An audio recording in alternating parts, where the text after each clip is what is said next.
Kim Chu, ready sa Pasko kahit nawala ng datong.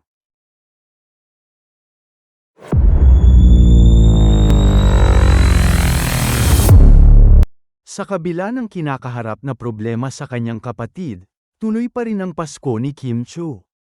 Nag-umpisa na siyang mag-celebrate by posting sa X, dating Twitter. Post ni Kim, "Just designed my Christmas tree in 2 hours.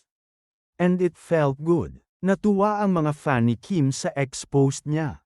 "Good to hear Kimmy, excited na sa vlog makita namin 2025 Christmas tree mo. Sana Kim makita namin yung Christmas tree mo.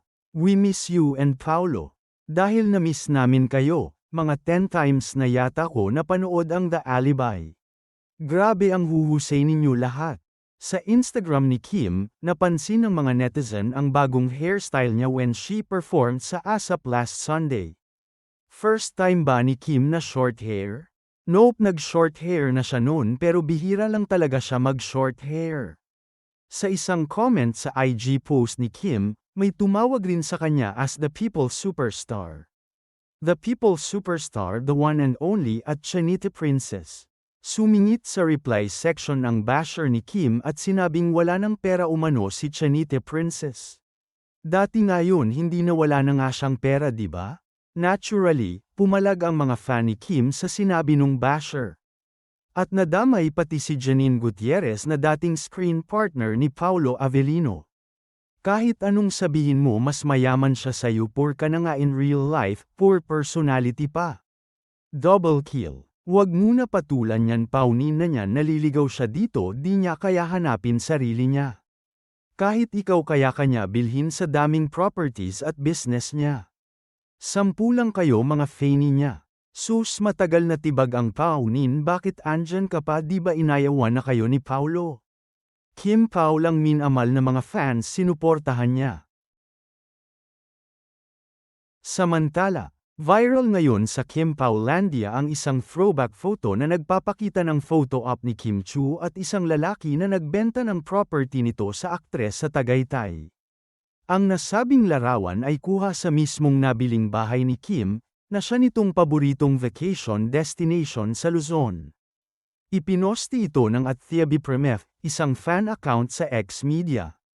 Mababasa sa caption ng lalaki na may account name na CEO, ang rason kung bakit kay Kim niya ibinenta ang property gayong may isa pang interesadong bilhin ang rest house. Nakasulat sa mensahe na natangay ang lalaki sa ngiti ni Kim at hindi siya nakatanggi.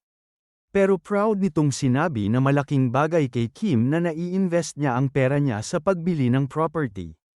Sabi pa sa caption, "Dear Kim, buying my house in Tagaytay is one of your blessings. You invested your money in property which no one could take away from you. I still remember your sweet words, sige na kuya CEO, akin na lang ta. Because at that time there was another buyer. I chose to sell the house to you instead. Kasi naman yung mga ngiti mo nakakainis to. Now I realized, nakatulong pala ako sa iyo to invest your hard-earned money." Ipinosti ng Kim Pao Fanny ang post ng lalaki tungkol kay Kim sa gitna ng kontrobersya ng aktres laban sa kapatid nito na di umano'y ibinenta ang kanyang property. Base sa salita ng CEO, ito ang investment ni Kim na hinding-hindi makukuha sa kanya. Nagpasalamat naman ang Fanny sa lalaki. "Thank you Kuya CEO for selling your Tagaytay rest house to Kim Chu. Lethal talaga ang smile ni at Prinsesa Chanita, mapapa-oo ka na lang."